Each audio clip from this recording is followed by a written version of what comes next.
Seventh inning stretch time, sponsored by Men's Warehouse. We're going to spend this inning talking more baseball with our MLB insider. Dan Graziano joins us now. And Dan, both the New York teams watching the postseason. So give the fans some names, Mets fans, Yankee fans, who they should keep their eyes on this winter.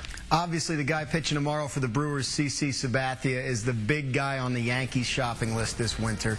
They're going to throw, everything they got at him in terms of money to try to get him to sign with them. We don't know if they'll be successful because maybe he wants to stay in the National League or pitch in California, but we'll see. If not him, Derek Lowe is a guy who's going to be on both New York teams' lists as well as some other teams. And the Yankees love A.J. Burnett, who always seems to beat him. He always seems, whenever they go up to play Toronto, he always seems to beat him. The Mets are very high on Derek Lowe as a potential solution. Might be interested in Burnett as well.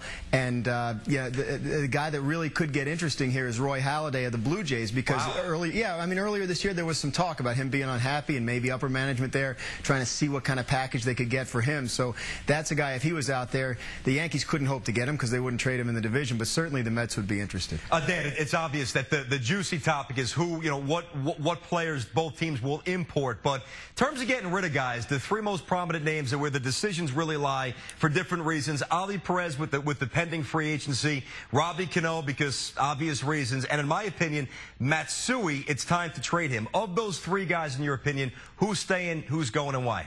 The most likely guy to stay is Cano, which isn't to say they won't try and move him, but just they're going to have to get a lot. I mean, with his talent and his contract, they're going to have to get blown away in order to move him. They'll make the effort. They'll see what they can get, but of those three, he's the most likely to still be in town next year. Ali Perez is probably going to want more money and more years than the Mets are willing to give him based on, how familiar they are with how erratic and how crazy he can be. And in terms of Matsui, the Yankees would love to find somebody to take Matsui. His value is awfully low. He's having knee surgery for the second year in a row, and so they need to sort out their outfield situation and probably trade either Matsui or Damon or both, but Matsui's going to be a tough guy for them to get anything for. Dan, what do you think the chances the Mets go after Manny Ramirez, a New York guy? Everyone's always talking about him going to the Yankees, but what about the new Citi Field in Queens for Manny, or will the Dodgers be forced to give him whatever he wants to stay? Well, the Dodgers, obviously, depending what happens this month, I mean, that's only going to, if they go deep into October, it's only going to strengthen their fans' desire for them to bring back Manny.